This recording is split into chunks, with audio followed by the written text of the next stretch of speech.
So I didn't love the guy I had last time, the unicorn. So what I'm going to do is I'm going to start over, but I'm going to go through everything really quickly. So I'm going to open, nope, not open. I'm going to import my ping file from my desktop. And I like these guys. So they're who we're going to do. I'm going to add a layer. It's going to be called background. I'm going to select this image, move it to the layer background, move background to the bottom. Then zoom in. Oops. Zoom. I'm going to click over here. I'm going to zoom in.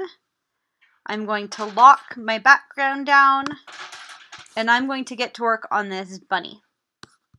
So its head is relatively circular shaped, so I was thinking I'd do a circle for it.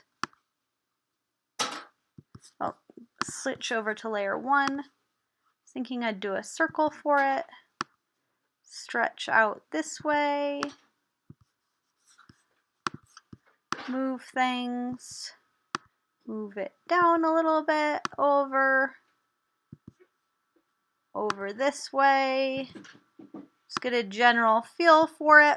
And then I'm going to go over to fill and stroke. I'm going to have 0 fill, but I am going to have blue for my stroke and a plain line for my stroke line style. I also want to move it down to about just 2 pixels. And here's where I remember that on my layers, on my background layer, I didn't go ahead and change the opacity of it so that it's not quite so visible. Okay, so now switch back to layer 1. Now, that obviously doesn't fit perfectly. Here's the brilliant thing. If I go up here to object or path, I can do object to path.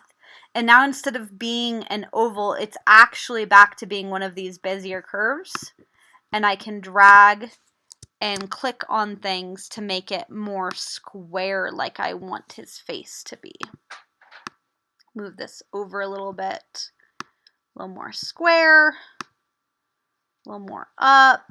This one wants to be a little more down.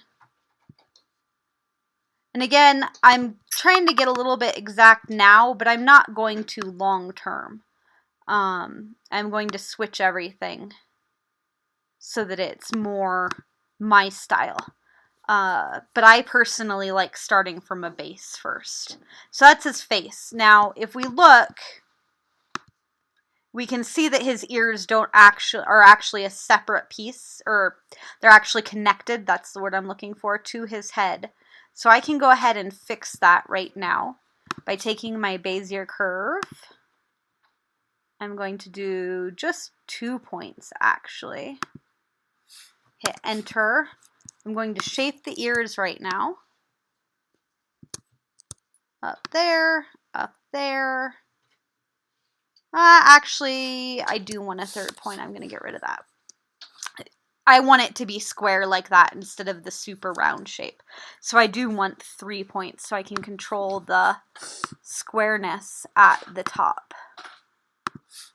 Enter. Okay, now I'm going to grab these. I'm going to get it to be the shape that I want it to be.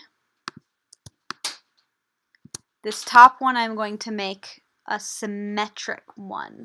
Not smooth, symmetric. I always have to look at the tooltips there. I need to make that a little bit thicker stroke so I can actually see it. There we go. So I want to pull this one back down so it doesn't go up past, and it's trying to clip there. What it's trying to do there is snap to the grid, and I can fix that, but I don't feel like it. And I like his ears a little bit wider like that. We'll see if I continue to like them that way in a moment.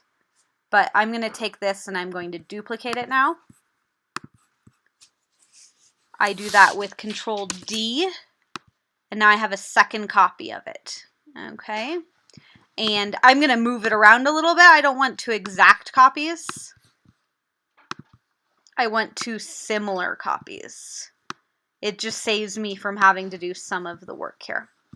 Okay, now what I'm going to do is I am going to, let's see, take these two paths and I'm going to, actually I'm going to do all three of them and I'm going to combine them. Actually, I'm going to do the union of them. There we go. That's not quite right. There we go. What happened? That one, for some reason, got out on the outside. I'm going to undo that. Control Z a couple of times. And I'm going to make this ear go down further into there so it actually attaches. And now I'm going to take the three pieces and I'm going to see what happens when I do the union that time. There we go. So I got one path. And I can do some cleaning up here, but now I've got my ears joined up with my bunny head. And I'm going to do things like zoom in here. See how many nodes there are right here? I don't need this third node in the middle. I'm just going to delete it. I used my delete key to do that. I don't need this node either. I can delete it. I can turn this one right here into a corner node. And so that it only goes up. I got a couple extra nodes there. I'm going to delete one. That's it now. And I can straighten these ears out a little bit. And now I like him a lot better. I want his face to be a little, well, I don't want to do that. Okay. I'll worry about his face in a moment because, again, that's all part of one body. And I'll decide if that's how I actually want it to be, which I think it is, or if I want to have this be two separate pieces. But I'm pretty certain I want it to be all one piece, and I'll worry about some of the shading aspects of that later. So I'm going to go ahead and create more of his body. So I have my Bezier curve here. I'm going to click there. Click out here for his hand end, and then I'm actually going to click all the way up here so he has an armpit, down to his foot, into his middle of his legs there, his other foot, give him an armpit again, an arm, and back up to his head, and hit enter. And once again, I'm going to combine these two curves, path, union. Union means I'm going to join them. And I'm going to spend a little bit of time cleaning this up. His hands I want to be smooth. Not symmetric, just smooth. Same with his feet, probably. I'll probably want them smooth, but I'll probably want them to be pretty tight angles here. Move these down so that they come to a kind of a point, just a smooth rounded point instead. And then I'm going to want to take the time here. I want to make his crotch there smooth. So that makes a little bit more sense. I want to pull this one out, but then make this one pretty small, and that'll get my kind of square smoothness there. Get his arms a little bit away. I wanted the armpits because later on I want to be able to do things like have different shapes for his arms so he can be pointing, so I can make an actual sprite sheet for him and he can be doing different things. And then you can clean up that sprite sheet later